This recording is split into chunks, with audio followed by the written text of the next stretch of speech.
Hello everyone, स्वागत है आप सभी का टाइम्स कॉम्पिटिटिव क्लासेस में। दोस्तों, आज की इस क्लास में एसएससी कांस्टेबल जीडी एग्जाम 2021 में मैथ के जो क्वेश्चन पूछे गए हैं उन्हीं प्रश्नों का सॉल्यूशन कराने वाला हूं, इसलिए आप वीडियो के अंत तक बने रहिएगा। ये क्लास आपके एग्जाम एसएससी जीडी 2022 23 के लिए बहुत ही ज़्यादा इंपॉर्टेंट रहने वाली है। तो आइए स्टार्ट करते हैं आज के फर्स्ट सवाल से। और स्टार्ट करने से पहले जो भी चैनल को सब्सक्राइब नहीं किए, चैनल को जरूर सब्सक्राइब कर लीजिएगा। और इससे पहले वाली वीडियो अगर यदि आप लोगों ने नहीं देखा है तो चैनल पर जाकर देख सकते हैं, प्लेलिस्ट मैथ का बना हुआ है जिसमें प्रीवियस ईयर का क्लास कराया गया है। तो देखते हैं आज का पहला सवाल क्या है। बोला गया है 8 सदस्यों की एक टीम ने एक निशानेबाजी प्रतियोगिता में भागीदारी की है। 8 सदस्यों की एक टीम है जो निशानेबाजी प्रतियोगिता में भाग ली है। आगे बोला गया है सबसे ज्यादा स्कोर प्राप्त करने वाले व्यक्ति को 82 अंक मिले हैं। जो सबसे हाईएस्ट स्कोर प्राप्त किया है उसको 82 अंक मिला है। आगे बोला गया है यदि उसे 90 अंक मिले होते तो पूरी टीम के स्कोर का औसत 84 हो जाता। तो पूरी टीम को कुल मिलाकर कितना स्कोर प्राप्त हुआ है। सवाल बहुत बढ़िया है। 8 सदस्यों की एक टीम है जिसमें जो सबसे हाईएस्ट स्कोर प्राप्त किया है उसको कितना मिला है, 82 अंक मिला है। तो देखिए इस प्रश्न को कैसे हम सॉल्व करेंगे। जो हाईएस्ट स्कोर प्राप्त किया है, सबसे ज्यादा स्कोर लाया है, उसे कितना अंक मिला है, 82 अंक मिला है। ठीक है। और बोला गया है कि यदि इसे 82 के जगह पर 90 अंक मिले होते तो पूरी टीम का औसत स्कोर कितना हो जाता, 84 हो जाता है। ठीक है, ऐसा बोला गया है। तो यहाँ से हम टीम का पूरा स्कोर निकाल सकते हैं कि टीम ने कुल कितना स्कोर किया है। तो यहाँ से हम निकाल लेंगे टीम का कुल स्कोर, टोटल स्कोर जो टीम ने किया है वो यहाँ से हम निकाल लेंगे। एवरेज स्कोर आपको दे रखा है कितना, 84।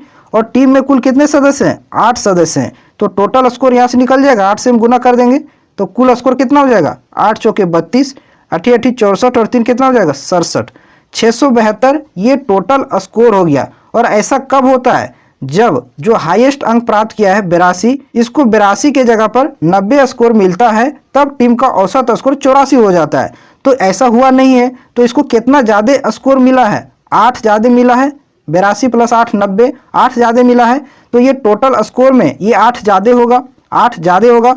तो यहाँ से हम टोटल स्कोर में 8 को क्या करेंगे, घटा देंगे। तो टीम का एक्चुअल स्कोर निकल जाएगा जो टीम ने प्राप्त किया है। तो कितना आ जाएगा, 664। 664 जो है वो टीम ने कुल स्कोर किया है। ऑप्शन नंबर 4 इस क्वेश्चन का सही आंसर हो जाएगा। तो बहुत ही अच्छा सवाल था ये। ठीक है, समझ में आया होगा आप लोगों को बहुत अच्छे तरीके से। अगर नहीं समझ में आया होगा तो कमेंट करके जरूर बताइएगा, उसका मैं रिप्लाई दूंगा। अब आते हैं अगले सवाल पर, नेक्स्ट क्वेश्चन पर। अब इसका आंसर करिए। देखिए क्वेश्चन क्या बोला गया है, ए और बी साथ मिलकर एक कार्य का 1/5 भाग 4 सही 4/5 दिनों में पूरा कर सकते हैं। ए और बी अगर साथ मिलकर काम करते हैं, यहाँ हम लिखते जाते हैं कि ए और बी, ए प्लस बी अगर दोनों साथ में काम करते हैं तो काम का 1/5 हिस्सा 4.4/5 दिन में पूरा कर देते हैं। तो ये लोग पूरा काम कितने दिनों में करेंगे, ठीक है, पूरा काम कितने दिनों में करेंगे। तो काम का जो भाग है उसको पलट दीजिए, 5/1 कर दीजिए। और ये कितने दिनों में कर रहे हैं, 4.4/5, पूर्णांक हटाइए, 4 × 5 = 20 और 4 कितना हो जाएगा, 24/5 हो जाएगा। ये 5 से ये 5 कैंसिल हो जाएगा। तो ये और बी मिलकर इस कार्य को 24 दिन में पूरा कर लेंगे। ठीक है, ये और बी अगर साथ में काम करेंगे तो 24 दिन में काम को समाप्त कर देंगे। आगे पढ़िए, अकेले ये इस कार्य के 3/4 भाग को 30 दिनों में पूरा कर सकता है। तो अकेले ये जो है वो 3/4 भाग को 30 दिनों में पूरा कर रहा है। तो ये अकेले पूरा काम को कितने दिनों में करेगा। तो ये काम का भाग को पलट दीजिए, 4/3 कर दीजिए और गुना 30 से कर दीजिए। अब इसको कैंसिल कीजिए, 10 बार में जाएगा, 10 चौक कितना हो जाएगा, 40 हो जाएगा। यानी कि ये अगर यदि अकेले करेगा तो 40 दिन में पूरा काम समाप्त कर देगा। क्वेश्चन में पूछा गया है कि समूचे कार्य को अकेले बी द्वारा कितना समय में पूरा किया जाएगा। तो यहाँ से हम कुल काम निकाल लेंगे, 24 और 40 का एलसीएम कितना हो जाएगा, 120 हो जाएगा। 24 और 40 का एलसीएम 120, 120। अब यहाँ से हम ए और बी की कार्य क्षमता निकाल लेंगे। 24 से ये 120 कितना बार में जाएगा, जाएगा आपका 5 बार में। और 120 जो 40 से कितना बार में जाएगा, ये जाएगा आपका 3 बार में। ठीक है, अब यहाँ आप समझिए, बोला गया है कि बी अकेले इस काम को कितना दिनों में पूरा कर लेगा। तो ये और बी इन दोनों की कार्य क्षमता कितना है, 5। ये और बी दोनों की 5 है और केवल ए की कार्य क्षमता कितना है, 3 है। तो बी की कार्य क्षमता कितना हो जाएगा, 2 हो जाएगा, क्योंकि ये और बी दोनों मिलाकर कितना है, 5 है, जिसमें से 3 ये है। तो बी कितना हो जाएगा, 2 हो जाएगा। और टोटल काम कितना है, 120। ये कुल काम भागा दे दीजिए बी की कार्य क्षमता से। तो बी की कार्य क्षमता कितना आया 2, 2 से इसको कैंसिल कीजिएगा तो कितना आएगा 60 डेज। 60 डेज में बी अकेले इस काम को पूरा कर लेगा। ऑप्शन नंबर कौन सा है, ऑप्शन नंबर 3 इस क्वेश्चन का करेक्ट आंसर हो जाएगा। ठीक है, अब आते हैं अगले सवाल पर। अगर वीडियो अच्छा लग रहा हो तो चैनल को जरूर सब्सक्राइब कीजिएगा, साथ में वीडियो को लाइक एंड शेयर जरूर करिएगा। अब इस क्वेश्चन का आंसर करिए। देखिए क्या बोला गया है, कोई दुकानदार किसी वस्तु पर उसकी लागत से 23% अधिक अंकित मूल्य अंकित करता है। ठीक है, 23% ये अधिक अंकित कर रहा है।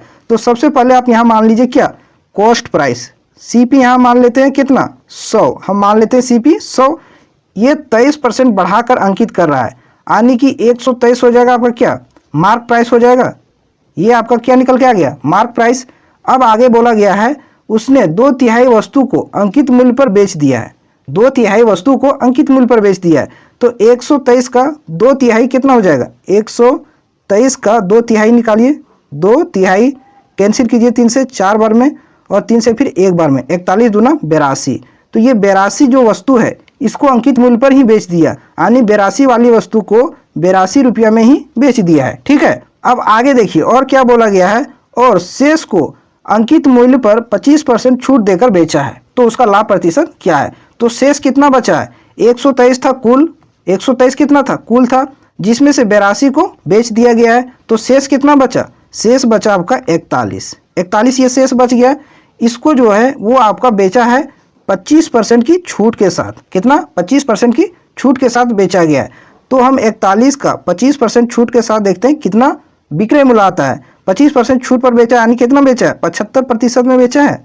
तो यहाँ से आपका डायरेक्ट सेलिंग प्राइस निकल जाएगा, कैंसिल कीजिए, 25 दिया 75, 25 चौके 100, 4 से कैंसिल कीजिए, 10 बार में 40, 1 बच जाएगा, पॉइंट दीजिएगा तो 10 हो जाएगा, 4 दूना 8 और 4 पचे 20, यानी कि 10.25 और गुना 3 से ये हो जाएगा ऊपर में, तो कितना हो जाएगा 30.75 हो जाएगा। कितना हो जाएगा 30.75, यानी कि इस 41 वाली वस्तु को 25% डिस्काउंट के साथ 30 रुपया 75 पैसे में बेच दिया है, 30 रुपया 75 पैसे में बेच दिया है। अब यहाँ समझिए कि बोला गया है कि उसका लाभ प्रतिशत कितना है, लाभ प्रतिशत आपसे पूछा गया है। तो सबसे पहले देखिए कि कुल विक्रय मूल्य कितना है। तो पहले विक्रय मूल्य था एक का 82, दूसरे का है 30 रुपया 75 पैसा। इन दोनों को जोड़िए, देखिए कुल कितना विक्रय मूल्य आता है, जोड़िएगा 82 और 30.75 को, तो आ जाएगा आपका 112.75। कितना आ जाएगा 112.75। ये आपका निकल गया क्या सेलिंग प्राइस। और कॉस्ट प्राइस कितना है 100 रुपया है। तो कितना लाभ प्रतिशत हुआ है, यानी 100 वाली वस्तु को कितना में बेचा है 112 रुपया 75 पैसा में। तो कितने परसेंट का प्रॉफिट हुआ है 12.5% का। इन दोनों का अंतर कितना हो जाएगा 100 और 112.75 का 12.75 हो जाएगा। यही इसका लाभ प्रतिशत हो जाएगा। ऑप्शन नंबर 2 इस क्वेश्चन का सही आंसर हो जाएगा। समझ में आया होगा, हर एक लाइन को क्लियर और स्पष्ट तरीके से मैंने आपको बता दिया है। अब आते हैं अगले सवाल पर, नेक्स्ट क्वेश्चन पर। आप मेरे साथ जुड़े रहिए एग्जाम तक। आपका मैथ काफ़ी अच्छे तरीके से ट्रिक के माध्यम से, शॉर्ट तरीके से कैसे आप एग्जाम में क्वेश्चन को टैकल कर पाएंगे वो सारा तरीका मैं बताऊंगा, इसलिए आप मेरे साथ जुड़े रहिए। अब इस क्वेश्चन का आंसर करिए। देखिए क्या बोला गया है, 7000 की धनराशि के लिए अर्धवार्षिक आधार पर चक्रवृद्धि होने वाली 20% वार्षिक ब्याज दर पर 1.5 वर्ष का चक्रवृद्धि ब्याज आपसे पूछा गया। ठीक है, आपको मूलधन दे दिया है। ठीक है, मूलधन कितना है, P बराबर आपको दे दिया है 7000। कितना दिया है 7000 दिया है। और अर्धवार्षिक आधार पर से आपको चक्रवृद्धि ब्याज पूछा है 1.5 वर्षों का। रेट आपको दे दिया है 20%, लेकिन ये 20% क्या है वार्षिक है, 20% वार्षिक है। तो अर्धवार्षिक रूप से ब्याज का रेट क्या हो जाएगा, ब्याज का रेट भी आपका क्या हो जाएगा आधा हो जाएगा, क्योंकि ये क्या है वार्षिक है। तो 6 महीने का ब्याज कितना हो जाएगा 10% हो जाएगा। 1 साल का है 20%, तो 6 महीने का 10%। और आपके पास टाइम भी है कितना 1.5 वर्ष का आपसे ब्याज पूछा गया है। तो 1.5 वर्ष में 6 महीना का कितना स्लॉट बनेगा 18 महीना। 1.5 वर्ष मीन्स क्या होता है 18 महीना, और 18 महीना में 6 महीने का कितना स्लॉट बनेगा 3 बनेगा। अब इसको यहाँ समझिए कि 10% बराबर हम क्या लिख सकते हैं, परसेंटेज को हटाएंगे तो नीचे क्या देंगे 100 देंगे, 1 0 से 1 0 कैंसिल हो जाएगा, यानी कि 10% बराबर हम 1/10 भी लिख सकते हैं। ऐसा मैंने क्यों किया, अब यहाँ समझिए। यहाँ हम अब लिखते हैं क्या, यहाँ सबसे पहले हम लिखते हैं प्रिंसिपल और यहाँ लिखते हैं क्या अमाउंट। ठीक है, प्रिंसिपल मान लीजिए ये नीचे वाली 10 को, तो 10 हो गया क्या प्रिंसिपल, उस पर आपका 1 रुपया का ब्याज, तो अमाउंट कितना हो जाएगा 11 रुपया। चूंकि हमको ब्याज चाहिए कितने वर्षों का, 1.5 वर्षों का, और 6 महीने का 3 स्लॉट बन रहा है, तो 3 बार ऐसा हम करेंगे। फिर 10 से कितना हो जाएगा 11, फिर आपका हो जाएगा 10 से कितना 11। अब यहाँ से देखिए टोटल आपका मूलधन कितना हो जा रहा है, तो 10 को गुना करिए 3 बार, कितना आ जाएगा 1000 आ जाएगा, और 11 को गुना करिए 3 बार, तो 11 का क्यूब कितना होता है 1331 होता है। इतना तो आपको पता ही होगा। अब इन दोनों के बीच का जो अंतर होगा वो होगा आपका क्या, चक्रवृद्धि ब्याज, क्योंकि ये जो 1000 है ये आपका मूलधन है और ये 1331 जो है ये आपका क्या है, चक्रवृद्धि मिश्रधन है। तो इन दोनों का बीच का जो अंतर होगा वो क्या होगा, आपका चक्रवृद्धि ब्याज होगा। तो अंतर कितना है, अंतर आपका कितना 331 का अंतर है, ठीक है। लेकिन एक्चुअल में आपके पास मूलधन कितना है 7000 है, और यहाँ मेरे पास मूलधन कितना है 1000 आ रहा है। तो 1000 को हम 7000 किस प्रकार से बना सकते हैं, गुना अगर 7 कर देंगे तो ये बन जाएगा आपका कितना 7000। मूलधन इस प्रकार से हम ले आए 7000, तो 7 हम गुना इसमें किए तो 7 का गुना हम इसमें भी करेंगे, यूनिट में भी, क्योंकि रेशियो में चीज़ें क्या होती है, जितना आप इधर से गुना कीजिएगा उतना ही आपको इधर भी गुना करना पड़ेगा। तो इसको गुना करिए, कितना आ जाएगा 7 एकम 7 और 7 तिया 21 का 1, बाकी अंत में 2, 7 तिया 21 और 2 23, यानी कि 2317 रुपया आपका चक्रवृद्धि ब्याज आ जाएगा। ऑप्शन नंबर 3 इस क्वेश्चन का सही आंसर हो जाएगा। आई होप ये सवाल आपको अच्छे से समझ में आया होगा, क्योंकि हर एक लाइन को मैंने बारीकी से समझाया है। अब आते हैं अगले सवाल पर, नेक्स्ट क्वेश्चन पर। अब इस सवाल का आंसर करिए। इसमें देखिए इस सवाल को मैंने आपके सामने क्यों लाया है, इसमें 108 और 198 का आपसे HCF पूछा गया है।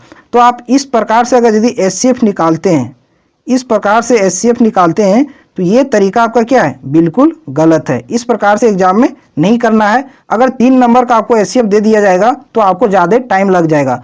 आपको करना किस प्रकार से है, देखिए इन दोनों का आप अंतर ले लीजिए, ठीक है, इन दोनों का अंतर ले लीजिए। 108 और 98 का अंतर कितना हो जाएगा 90 हो जाएगा। इन दोनों का डिफरेंस कितना है 90 है। अब देखिए 90 इसका HCF होगा या फिर 90 का फैक्टर इसका HCF होगा, तो 90 से ये आपका 108 नहीं जाएगा, इसलिए 90 आपका क्या HCF नहीं होगा। अब 90 का भी फैक्टर करिए, तो 5 गुना हम 18 लिख सकते हैं 90 को, 18 × 5 90 हो जाएगा। या तो इसका HCF 5 होगा या फिर HCF कितना होगा 18 होगा। 5 से अगर देखते हैं तो 5 से काटने के लिए नंबर के लास्ट में 0 होना चाहिए या फिर 5 होना चाहिए, जो कि इन दोनों नंबर में से किसी में नहीं है, तो ये आपका HCF नहीं हो सकता है, ठीक है। अब 18 को देखिए, 18 से 108 ये चला जाएगा कितना बार में 6 बार में, और 18 से ये 198 चला जाएगा 11 बार में। तो ये जो 18 है ये आपका क्या है, हाईएस्ट भी है और क्या है, कॉमन भी है। तो यही आपका क्या हो जाएगा HCF हो जाएगा। ऑप्शन नंबर 2 इस क्वेश्चन का सही आंसर है। अगले सवाल पर आते हैं, नेक्स्ट क्वेश्चन पर, इसका आंसर करिए। देखिए इसमें क्या बोला गया है, स्थान B पर जाने के लिए विष्णु स्थान A से सुबह 10 बजे चलता है, ठीक है, और स्थान A पर जाने के लिए सुदीप स्थान B से दोपहर 2 बजे चलता है, ठीक है। आगे बोला गया है दोनों स्थानों के बीच की दूरी 556 किलोमीटर है। यदि विष्णु की चाल 42 किलोमीटर प्रति घंटा है और सुदीप की चाल 55 किलोमीटर प्रति घंटा है, तो वे एक दूसरे से किस समय पर मिलेंगे। बहुत ही बढ़िया सवाल है। देखिए 2 स्थान है आपका, एक स्थान हो गया ये, दूसरा स्थान आपका है क्या B, दूसरा स्थान B हो गया। इन दोनों के बीच की दूरी आपको दे दिया है, कितना दिया है 556 किलोमीटर इन दोनों की बीच की दूरी दिया हुआ है, ठीक है। यहाँ ये से विष्णु आपका चलना आरंभ करता है B की ओर, ठीक है। विष्णु जो है वो ये से B की ओर जाता है और कितना बजे ये चलता है, सुबह 10 बजे 10 AM में ये चलना स्टार्ट करता है, और इसकी स्पीड कितना है 42 किलोमीटर प्रति घंटा है। 42 किलोमीटर प्रति घंटा विष्णु की चाल है। अब देखिए विष्णु जो है ये से B की ओर जा रहा है, ठीक है, और सुदीप जो है वो B से A की ओर आ रहा है। सुदीप जो है वो B से A की ओर जा रहा है, तो यहाँ हम लिखें क्या सुदीप, और सुदीप कितना बजे चला है 2 बजे 2 PM दोपहर 2 बजे, और इसकी चाल कितना है 55 किलोमीटर प्रति घंटा है। 55 किलोमीटर प्रति घंटा सुदीप की चाल है। तो बोला गया है कि ये दोनों किस समय पर मिलेंगे। तो यहाँ समझिए सबसे पहले बात, विष्णु जो है वो आपका कितना बजे चला है 10 बजे, और सुदीप कितना बजे चला है 2 बजे चला है। तो विष्णु सुदीप से पहले चला है, कितना घंटा पहले चला है, तो 10 से 2 बजे तक जाने में कितना घंटा जोड़ना पड़ेगा 4 घंटा। तो 4 घंटे तक विष्णु चला होगा B की ओर, तो 4 घंटे में विष्णु कितना दूरी तय कर चुका होगा 4 घंटे में, ठीक है। और विष्णु को स्पीड कितना है 42 किलोमीटर प्रति घंटा। तो ये देखिए 4 दूना 8 और 4 छक 16, 4 घंटे में विष्णु जो है वो 168 किलोमीटर की दूरी तय कर चुका होगा। मान लीजिए अब विष्णु आ गया आपका यहाँ, और यहाँ से यहाँ तक ये 168 किलोमीटर की दूरी तय कर चुका है। ठीक है, अब विष्णु आ गया आपका कितना बजे, 2 बजे 2 PM में। अब दोनों का टाइम क्या हो गया, बराबर हो गया। विष्णु भी 2 बजे हो गया, ठीक है, और सुदीप भी आपका कितना बजे, 2 बजे हो गया है। अब इन दोनों के बीच की दूरी कितना बचा है, 168 किलोमीटर विष्णु तो चल चुका है, तो बचा कितना है, तो 556 में 168 को घटा दीजिए, 8 और 8 कितना हो जाएगा, 16, 7 7 और 8 15, बाकी हाथ में 1 2 और 3 5, 388 किलोमीटर की दूरी अब ये और बी के बीच में बची हुई है। तो यहाँ से अब देखिए, जब दोनों एक दूसरे की विपरीत की ओर जा रहे हैं, विष्णु जा रहा है बी की ओर और सुदीप आ रहा है ए की ओर, तो जब दोनों विपरीत दिशा में आते हैं तो स्पीड क्या होता है, जुड़ जाता है। तो डिस्टेंस कितना है इन दोनों के बीच में, और स्पीड अब कितना हो जाएगा, एक का चाल है 42 किलोमीटर प्रति घंटा, दूसरे का है 55, तो स्पीड जुड़ जाएगा तो कितना हो जाएगा, 42 और 55 97 किलोमीटर प्रति घंटा हो जाएगा। अब इसको कैंसिल कीजिए, 97 से ये 4 बार में चला जाएगा। तो 4 घंटे बाद विष्णु और सुदीप मिलेंगे, लेकिन आपसे पूछा गया है कि ये किस टाइम पर मिलेंगे, समय क्या है। तो देखिए दोनों जो है वो 2 बजे चलना स्टार्ट किए हैं, 2 बजे, इसको भी 2 बजे तक कर दिए थे, तो 2 बजे से आप 4 घंटा आगे जोड़ दीजिए। तो 2 बजे से 4 घंटा आगे जोड़ेंगे कितना हो जाएगा, 6 बज जाएगा। यानी 6 PM में विष्णु और सुदीप एक दूसरे से मिलेंगे शाम के 6 बजे। ऑप्शन नंबर 2 इस क्वेश्चन का सही आंसर हो जाएगा। आई होप ये सवाल अच्छे से समझ में आया होगा। फिर भी अगर कोई डाउट रहता है तो कमेंट में जरूर कमेंट करके बताइएगा, मैं उसका रिप्लाई आपको जरूर दूंगा। अब आते हैं अगले सवाल पर, नेक्स्ट क्वेश्चन पर। और वीडियो अच्छा लग रहा हो तो चैनल को जरूर सब्सक्राइब कीजिएगा, साथ में वीडियो को लाइक एंड शेयर जरूर करिएगा। और अगर यदि आप मेरे साथ पर्सनल मैथ्स पढ़ना चाहते हैं, आप अपनी तैयारी को और बेहतर करना चाहते हैं, एग्जाम में सिलेक्शन लेना चाहते हैं, तो स्क्रीन पर आपको जो सिलेक्शन बैच दिख रहा है आप उसमें ज्वाइन हो सकते हैं। इस बैच की फी मात्र 99 रुपया रखा गया है। इस नंबर पर आप सेंड करके स्क्रीनशॉट भेज सकते हैं और मेरे साथ जुड़ सकते हैं। ये बैच बहुत जल्द आपका स्टार्ट होने वाला है। अगर फिर भी आपका कोई क्वेरी हो तो आप व्हाट्सअप कर सकते हैं या कॉल करके बात भी कर सकते हैं। अब आते हैं सवाल पर, इस सवाल का आंसर करिए। देखिए क्या बोला गया है, एक ट्रेन 3.5 घंटे तक 40 किलोमीटर प्रति घंटा की औसत चाल से चलती है और फिर 2.5 घंटे तक 60 किलोमीटर प्रति घंटा की औसत चाल से चलती है, तो ट्रेन पूरे 6 घंटे में कितनी दूरी तय करती है। तो यहाँ देखिए पहले फेज में कितना डिस्टेंस तय की है, तो हम D1 निकालते हैं, डिस्टेंस 1।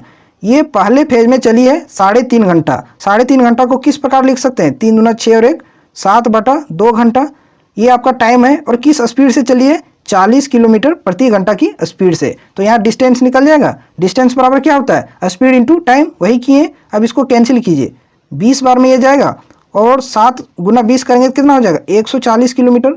तो पहले फेज में ये 140 किलोमीटर की दूरी तय कर चुकी है।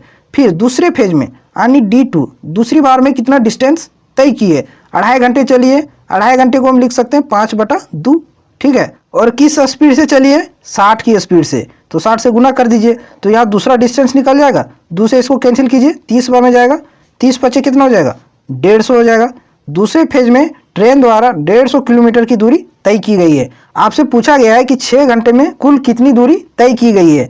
तो 6 घंटे मतलब यहाँ समझिए पहले 3.5 घंटे फिर आपका 2.5 घंटे, दोनों को मिलाइएगा तो 6 घंटे हो गया। और इसी में कितना दूरी तय की गई ये पूछा गया है, तो ये दोनों दूरी को जोड़ दीजिए, कितना आ जाएगा, 290 किलोमीटर ट्रेन द्वारा तय किया गया है। ऑप्शन नंबर 1 इस क्वेश्चन का सही आंसर हो जाएगा। अगले सवाल पर आते हैं, नेक्स्ट क्वेश्चन पर, इसका आंसर करिए। ये भी बहुत अच्छा सवाल है।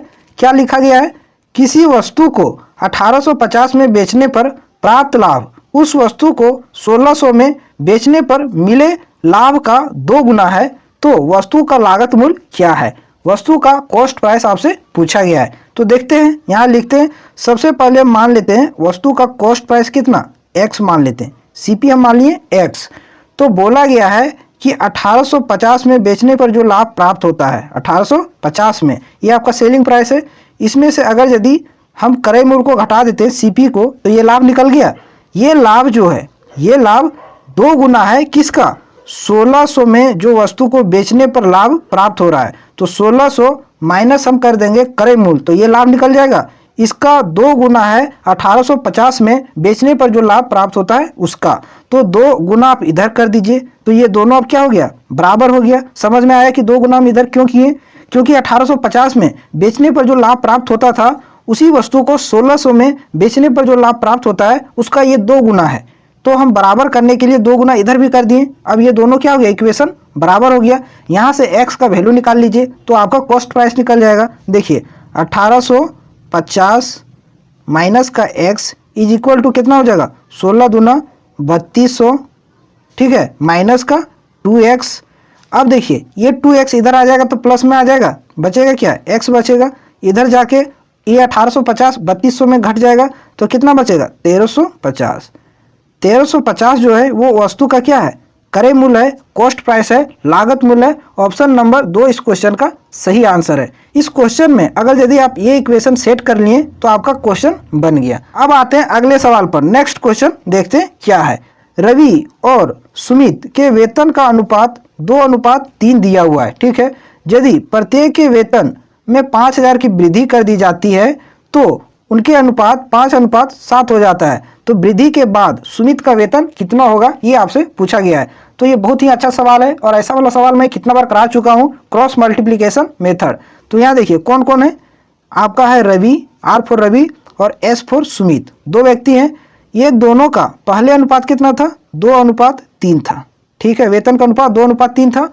अगर 5-5 हज़ार की वृद्धि हो जाती है तो इन लोगों का नया अनुपात हो जाता है 5:7 हो जाता है, ठीक है। तो अंतर कितने का है, 5-5 हज़ार की वृद्धि हो रही है तो इसके नीचे आप लिखिए कितना, 5000, ठीक है। इसके भी नीचे लिखिए कितना, 5000। अब यहाँ से लगा दीजिए क्रॉस मल्टीप्लिकेशन मेथड। वो कैसे होगा, तो 2 को गुना कीजिए 7 से, 3 को गुना कीजिए 5 से, इन दोनों का अंतर लीजिए। तो 3 को 5 से करेंगे कितना हो जाएगा, 15, 2 को 7 से करेंगे तो 14, तो 15 और 14 का अंतर कितना हो जाएगा, 1 यूनिट बराबर यहाँ लिखिए। फिर इस 5 को गुना कीजिए 5000 से, 7 को गुना कीजिए 5000 से, इन दोनों का अंतर ले लीजिए। तो 7 बचे 35000 और बचे 25000, इन दोनों का अंतर कितना हो जाएगा, 35000 और 25000 का अंतर कितना हो जाएगा, 10000। तो 1 यूनिट का वैल्यू कितना आ गया, 10000। आपसे क्या पूछा गया है कि वृद्धि के बाद सुमित का वेतन क्या होगा। तो देखिए सुमित का वेतन कितना है, 3 यूनिट है, 3 यूनिट पहले था, ठीक है। तो 1 यूनिट बराबर है कितना, 10000, तो 3 यूनिट बराबर कितना हो जाएगा, 3 से गुना कर दीजिए, 30000 आ जाएगा। तो ये वृद्धि के पहले का वेतन आ गया, वृद्धि के पहले का वेतन। और वृद्धि कितना किया गया है, 5-5 हज़ार का वृद्धि किया गया है, तो 5000 और इसमें आप जोड़ दीजिए तो वृद्धि के बाद का वेतन निकल जाएगा सुमित का। तो 30 में 5000 जोड़ दीजिएगा तो आपका आ जाएगा कितना, 35000। ये हो गया आपका सुमित का वेतन वृद्धि के बाद। ऑप्शन नंबर 1 इस क्वेश्चन का सही आंसर हो जाएगा। ये था आपका थोड़ा ट्रिकी मेथड। अब इसको बेसिक तरीके से कैसे सॉल्व करिएगा वो भी तरीका मैं आपको बता देता हूँ। रवि और सुमित के वेतन का अनुपात 2:3 था, तो इसको मान लीजिए अब क्या 2x और इसको मान लीजिए अब क्या 3x, ठीक है। और वृद्धि के बाद वेतन कितना हो जा रहा है, वृद्धि कितना हो रहा है, 5000 इसमें भी हो रहा है तो 5000 इसमें भी कीजिए, 5000 इसमें भी हो रहा है तो 5000 इसमें भी कीजिए। वृद्धि के बाद अनुपात जो हो जा रहा है वो 5:7 हो जा रहा है, ठीक है। अब यहाँ से क्रॉस मल्टीप्लाई करके यहाँ से x का वैल्यू निकाल सकते हैं। वही काम हम इसमें किए हैं शॉर्ट तरीके से। ये जो किए यहाँ, यही तरीका को यहाँ किया गया है कुछ शॉर्ट तरीके से, तो यहाँ भी कीजिएगा तो x का वैल्यू आपका आ जाएगा कितना, 10000, ठीक है। फिर उसमें से आप सुमित का वेतन निकाल सकते हैं। आई होप ये भी सवाल आपको अच्छे से समझ में आया होगा। अब आते हैं अगले सवाल पर, नेक्स्ट क्वेश्चन पर। इस सवाल को आप खुद से कर सकते हैं, इसका आप आंसर खुद से करिएगा। अगले सवाल पर आते हैं, नेक्स्ट क्वेश्चन पर। इसका आंसर बताइए। देखिए क्या बोला गया है, ये बी का 15% है, ठीक है, जबकि बी सी का 12% है। बी जो है वो सी का कितना है, 12% है। यदि सी बराबर 1200 दे दिया है तो ये और बी का मान ज्ञात कीजिए। आसान सवाल है। सी बराबर आपको दे दिया है, सी बराबर कितना दिया है, 1200 दे दिया है, 1200 सी बराबर दे दिया है। तो यहाँ से हम बी बराबर निकाल सकते हैं क्योंकि बी जो है वो सी का 12% है। तो 1200 का अब 12% निकालिए, 12% 12% निकालिएगा तो कितना आ जाएगा, बराबर है 144। ये आपका आ गया किसका, बी का वैल्यू आ गया। और यहाँ से हम ए का भी निकाल सकते हैं क्योंकि ये बोला गया है ये बी का 15% है। तो 144 का आप 15% निकालिए, 144 का 15%, तो आपका क्या निकल जाएगा, ये का निकल जाएगा, ये का वैल्यू निकल जाएगा। तो कैसे निकालेंगे, देखिए इसको पहले 15 से गुना कर दीजिए, 15 चौक 60, 15 चौक 60 और 6 कितना हो जाएगा 66, ठीक है। फिर 15 कम 15 और 6 कितना हो जाएगा 21। अब यहाँ 2 अंक के बाद आप पॉइंट लगा दीजिए तो ये का वैल्यू निकल गया। और आपसे पूछा क्या है कि ये और बी का मान क्या है, तो ये और बी इन दोनों को जोड़ दीजिए। 144 प्लस 21.60, इन दोनों को जोड़िएगा कितना आ जाएगा 165.6 आ जाएगा। ये हो गया ए प्लस बी का वैल्यू। ऑप्शन नंबर 4 इस क्वेश्चन का सही आंसर हो जाएगा। अब आते हैं अगले सवाल पर, नेक्स्ट क्वेश्चन पर। इसी प्रकार से आपको एग्जाम में क्वेश्चन को सॉल्व करने हैं, इसमें आपको एक्स वगैरह मान के नहीं सॉल्व करना है, ठीक है। अब इसका आंसर करिए। इसमें क्या बोला गया है, एक दुकानदार के पास कुछ सेब हैं, ठीक है, जिनमें से 15% खराब हो चुके हैं। कुछ सेब हैं जिसमें से 15% क्या हो चुके हैं, खराब हो चुके हैं। तो सबसे पहले मान लेते हैं कि इसके पास सेब कितना है, 100x है, 100x सेब है, जिसमें से 15% जो इसका खराब हो चुका है, -15% इनमें से कर दीजिए। तो 100 का 15% कितना आएगा, 15 ही आएगा। तो 100 में 15 घटाइएगा तो कितना हो जाएगा, 85x इसके पास अच्छे सेब हैं। आगे बोला गया है शेष बढ़िया सेब में से 90% बेचने के बाद उसके पास 34 बढ़िया सेब बचते हैं, तो उसके पास आरंभ में कितना सेब थे। तो 100 हम मान लिए 100x जो उसके पास कुल सेब थे, उसमें से 15% खराब हो चुके थे, तो अच्छे सेब कितना बचे, 85x बचे अच्छे सेब, जिसमें से 90% बेचने के बाद उसके पास 34 बढ़िया सेब बचे हैं। तो इसका 85 का 90% बेच दिया है, तो बचा हुआ शेष कितना, इसके पास 10% बचा होगा।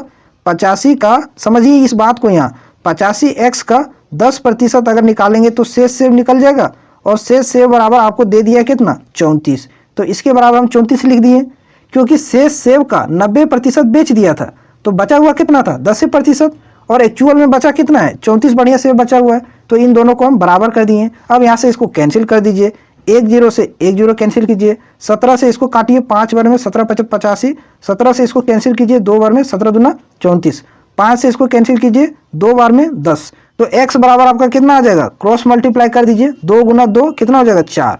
x का वैल्यू आपका आ गया कितना, 4। आपसे पूछा क्या था कि आरंभ में उसके पास कितने सेब थे, तो आरंभ में कितना सेब माने, 100x माने, और एक x बराबर आपका आ गया कितना, 4। तो 100x बराबर कितना हो जाएगा, 400 हो जाएगा।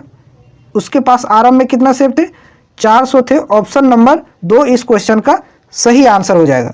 तो ये था आसान तरीका इस क्वेश्चन को सॉल्व करने का। अब आते हैं अगले सवाल पर, नेक्स्ट क्वेश्चन पर। इसका आंसर करिए। देखिए इसका सही आंसर क्या होगा। बोला गया है 8100 धनराशि पर 6 महीने के लिए वार्षिक 20% ब्याज दर से त्रैमासिक रूप से चक्रवृद्धि होने वाला चक्रवृद्धि ब्याज ज्ञात कीजिए। आपके सामने P दे दिया है, यानी मूलधन कितना है, 8100 आपको दे दिया है, ठीक है। 6 महीने का आपको ब्याज पूछा गया है, और ब्याज जो है वो त्रैमासिक रूप से लगाना है, यानी 3-3 महीने पर ब्याज लगाना है। और ये रेट जो आपका दे रखा है 20%, ये 1 वर्ष का है। 20% जो है वो 1 वर्ष का है, यानी कि कितने महीने का, 12 महीने का, ठीक है। तो 3 महीने का हम रेट निकाल लेंगे, क्योंकि त्रैमासिक रूप से हमको ब्याज लगाना है। तो 20 जो है वो 12 बराबर है, तो 3 बराबर कितना हो जाएगा, इसको कैंसिल कीजिए 4 बार में, 4 से कैंसिल कीजिए 5 बार में, यानी कि रेट आपका कितना निकल के आ गया, R बराबर 5%। R निकल के आ गया 5%। और ब्याज आपको निकालना है कितने महीने का, 6 महीने का, ठीक है। तो 6 महीने में 3-3 महीना का कितना स्लॉट बनेगा, 2 बनेगा, 3 महीना प्लस 3 महीना 6 महीना हो जाएगा। तो 2 बार हम इस प्रकार से इसको करेंगे। देखिए 8100 यहाँ लिखें, इसका 5% यानी कि 105 बराबर लिख लेंगे, 105/100। 2 बार हमको करना है, क्योंकि 3-3 महीने का 2 स्लॉट बनता है, और 6 महीने का ब्याज आपसे पूछा है। फिर यहाँ 105/100 हो जाएगा। यहाँ से जब निकालिएगा तो ये आपका निकल के आ जाएगा चक्रवृद्धि मिश्र धन। तो इसमें से आप 8100 घटा दीजिएगा, तो आपका निकल के आ जाएगा चक्रवृद्धि ब्याज। अब इसको कैंसिल कर दीजिए, 2 0 से 2 0। अब इसको गुना कर दीजिए ऊपर ऊपर से। तो गुना करना चैलेंज है, 105 × 105 कैसे करें। 105 का अगर यदि आपको स्क्वायर नहीं आता है तो किस प्रकार से आप निकालेंगे। अगर 100 का बेस मेथड आपको आता होगा तो 105 का स्क्वायर आप 1 सेकंड में लिख सकते हैं। 105 जो है वो 100 से कितना ज़्यादा है, 5 ज़्यादा है। तो 105 में 5 जोड़ दीजिए, कितना बन जाएगा आपका, 110 हो जाएगा। 5 ज़्यादा है तो 5 का स्क्वायर लिख दीजिए। 5 का स्क्वायर कितना हो जाएगा, 25, यानी कि 11025। 105 को 105 से गुना कीजिएगा तो आपका आ जाएगा। अब यहाँ से 81 से गुना कर दीजिए, इतना तो आपको करना पड़ेगा, इतना करना पड़ेगा। तो 1 से गुना कीजिएगा तो इतना ही हो जाएगा आपका, 11025, ठीक है। अब 8 से गुना करिए तो 8 × 5 = 40, 8 दूना 16 और 4 कितना हो जाएगा, 20। एक और 0 यहाँ हो जाएगा, और फिर 2 बच गया तो 8 को 0 से गुना करेंगे तो 0 हो जाएगा, 2 यहाँ लिख देंगे। फिर 11 को 8 से गुना कर दीजिए तो कितना हो जाएगा, 11 × 8 = 88, इतना हो गया। अब इसको जोड़िए, 5 2 हो गया, यहाँ आपका 0 हो गया, यहाँ आपका 3 हो गया, 8 और 1 9 हो गया और यहाँ 8 हो गया। यानी कि कितना आ गया, हम इधर यहाँ लिखते हैं इसको अच्छे तरीके से 8 9, ठीक है 8 9 3 0 2 5 इतना आ गया गुना करने पर। और ये जो नीचे 100 है वो यहाँ भी आपका 100 हो जाएगा। अब 100 जो आ गया तो ऊपर में 2 अंक के बाद पॉइंट लगा दीजिए तो कितना आ जाएगा आपका ये 8930.25। ये आपका क्या निकल गया, चक्रवृद्धि मिश्रधन निकल गया। आपसे चक्रवृद्धि ब्याज पूछा गया है तो चक्रवृद्धि मिश्रधन में आप मूलधन को घटा दीजिए। मूलधन कितना है 8100 घटा दीजिए इनमें से तो कितना आ जाएगा 0.25 लास्ट में रहेगा आपका 1038 हो जाएगा, इधर कैंसिल हो जाएगा। यानी 830 रुपया 25 पैसा ऑप्शन नंबर 3 इस क्वेश्चन का सही आंसर होगा। अगले सवाल पर आते हैं, नेक्स्ट क्वेश्चन पर। इसका आंसर करिए। देखिए इसमें क्या बोला गया है, मधु ने एक घड़ी को 12.5% लाभ पर बेचा, ठीक है। यदि उसने 28 रुपया 80 पैसे अधिक में बेचा होता तो उसे 18.4% का लाभ प्राप्त होता, तो घड़ी का क्रय मूल्य क्या है, ये आपसे पूछा गया है। और ऐसा वाला सवाल मैं बता चुका हूँ। तो यहाँ आप मान लीजिए घड़ी का कॉस्ट प्राइस कितना 100 रुपया 100 हम मान लिए हैं, ठीक है। इसको 12% लाभ पर पहली बार बेचा गया है तो कितना में बेचा होगा 112 रुपया में। ये हो गया आपका selling price first, SP first हो गया, ठीक है। दूसरी बार इसको बेचा है 18.4% के लाभ पर, तो 100 रुपया वाली वस्तु को 18.4% लाभ पर बेचेंगे तो सेलिंग प्राइस कितना हो जाएगा 118.4। ये हो गया आपका सेलिंग प्राइस कितना 2, एसपी सेकेंड हो गया। आपसे पूछा गया है कि अगर यदि इतना लाभ पर बेचता तो उसको 28.80 अधिक मिलता। तो पहले बेच रहा था 112 रुपया में, अब बेच रहा है 118.4 रुपया में। तो यहाँ कितना अधिक में बेच रहा है, यहाँ आपका अधिक में बेच रहा है कितना 6.4 अधिक में बेच रहा है। और एक्चुअल कितना अधिक इसको मिल रहा है 28.8 मिल रहा है, इतना मिल रहा है। तो ये 6.4 जो है वो 28.8 के बराबर है। अब यहाँ से पॉइंट हटा दीजिए, ये पॉइंट से ये पॉइंट कैंसिल हो जाएगा। अब इसको कैंसिल कर दीजिए 8 से, 8 बार में जाएगा ये, इसको कैंसिल कीजिए 8 दिए 24 4 48 8 से 48, ठीक है। फिर आपका कट जाएगा 4 से, 2 बार में, 4 से ये 9 बार में। फिर ये इसको कैंसिल कर दीजिए तो एक बराबर आपका कितना आ जाएगा 4.5 आ जाएगा, 4.5 आ जाएगा। तो आपसे पूछा है कि घड़ी का क्रय मूल्य क्या है, तो एक बराबर कितना आ गया 4.5 आ गया। और हम क्रय मूल्य कितना माने 100 माने, ठीक है। तो एक बराबर 4.5 तो 100 बराबर कितना हो जाएगा 4.5 से इसको गुना कर दीजिए, कितना आ जाएगा 450 रुपया घड़ी का कॉस्ट प्राइस था, सीपी था। ऑप्शन नंबर फर्स्ट इस क्वेश्चन का करेक्ट आंसर हो जाएगा। इस तरीके का सवाल आए तो सबसे पहले आप इसी प्रकार से इसको सॉल्व करिए। अब आते हैं अगले सवाल पर, इसका आंसर करिए। इस क्वेश्चन का आंसर आप खुद करिएगा, ये थोड़ा आसान सवाल है। इसका कमेंट करके आंसर जरूर बताइएगा कि सही आंसर क्या होगा, मैं आपके आंसर का इंतजार करूंगा। अब आते हैं अगले सवाल पर, इस क्वेश्चन का आंसर करिए। आज का बहुत ही बढ़िया सवाल है ये। देखिए क्या बोला गया है, एक परीक्षार्थी 25% अंक अर्जित करता है, ठीक है, और 32 अंकों से अनुत्तीर्ण हो जाता है, यानी कि 25% अंक लाता है और 32 अंकों से फेल हो जाता है। आगे बोला गया है जबकि एक अन्य परीक्षार्थी जो 40% अंक अर्जित करता है वह परीक्षा उत्तीर्ण करने के लिए आवश्यक न्यूनतम अंकों से 28 अंक अधिक अर्जित करता है, तो 72% अर्जित करने वाले परीक्षार्थी ने कितने अंक प्राप्त किए हैं, ये आपसे पूछा गया है। तो चलिए इसको सॉल्व करते हैं। 25%, तो मान लीजिए कि परीक्षा में कुल जो अंक था वो x था, हम x मान लिए, टोटल अंक कितना माने x, ठीक है। इसका 25% एक व्यक्ति ने लाया है, 25% इसका एक व्यक्ति ने लाया है, 25/100 लिखें। और ये 32 अंकों से फेल हो गया है, तो 32 इसमें और अगर यदि हम जोड़ देते तो ये आपका पास हो जाता, पास हो गया। अब और इसी को बराबर कर दीजिए किससे, एक विद्यार्थी जो है वो 40% अंक लाया है, तो हम अंक माने कितना, कुल x माने, इसका 40% इसने लाया है, ठीक है, जो कि उत्तीर्ण अंकों से 28 अंक अधिक है, पासिंग से 28 अधिक है, ठीक है। तो 28 इसमें से घटा देंगे तो पासिंग के बराबर हो जाएगा। अब ये दोनों क्या हो गए, बैलेंस हो गए, बराबर हो गए। अब यहाँ से इसको हम सॉल्व करते हैं, ठीक है। अब इसको कैंसिल कीजिए, 25 से कितना बार में जाएगा 4 बार में, 25 चौक 100, और ये 20 से कितना बार में जाएगा 20 दूना 40 और 20 पचे 100, 5 बार में जाएगा। इधर कितना बच गया x/4 प्लस का कितना 32, ठीक है, बराबर कितना हो जाएगा 2x/5 माइनस का कितना 28, ये माइनस इधर आके प्लस हो जाएगा, 32 में जुड़ जाएगा तो कितना हो जाएगा 60 हो जाएगा। और ये x/4 उधर जाके घट जाएगा, 2x/5 माइनस का x/4, तो 5 और 4 का एलसीएम ले लीजिए, कितना आ जाएगा इधर 20 हो जाएगा। 20, 5 होके 20 और 4 दूना 8, एक्स ऊपर में, ये 5 होके 20 माइनस का 5 एक्स ऊपर में बराबर कितना है 60 के। अब फिर यहाँ लिखते हैं 60 बराबर 8 में से 5 चला जाएगा तो कितना बचा 3x बचा। 3 बटा कितना हो जाएगा 20, इसको 3 से काटिए 20 बार में जाएगा तो x बराबर कितना आ जाएगा 20 गुना 20 400। 400 ये क्या आ गया परीक्षा के कुल अंक, अधिकतम जो अंक थे वो कितना थे 400 थे। लेकिन आपसे क्या पूछा गया है 72% अंक अर्जित करने वाले परीक्षार्थी ने कितने अंक प्राप्त किए हैं। तो 400 का 72% निकाल लीजिए, 400 का 72% तो कितना हो जाएगा, परसेंटेज से 2 जीरो कैंसिल, 72 गुना 4 कीजिए तो 4 दूना 8, 7 चौक 28, 288 अंक प्राप्त किया होगा। ऑप्शन नंबर 3 इस क्वेश्चन का सही आंसर हो जाएगा। तो ये थे आज के सेशन के सभी बेहतरीन सवाल जो बहुत अच्छे तरीके से मैंने आपको एक्सप्लेन करके बता दिया है। अगर फिर भी कोई डाउट रहता है तो कमेंट करके जरूर बताइएगा। और जो भी अभी तक चैनल को सब्सक्राइब नहीं किए हैं, चैनल को सब्सक्राइब करके बेल आइकन को जरूर प्रेस कर दीजिएगा। और जो भी पेड बैच में पढ़ना चाहते हैं वो मेरे साथ जुड़ सकते हैं। फिर मिलते हैं आपसे अगली क्लास में।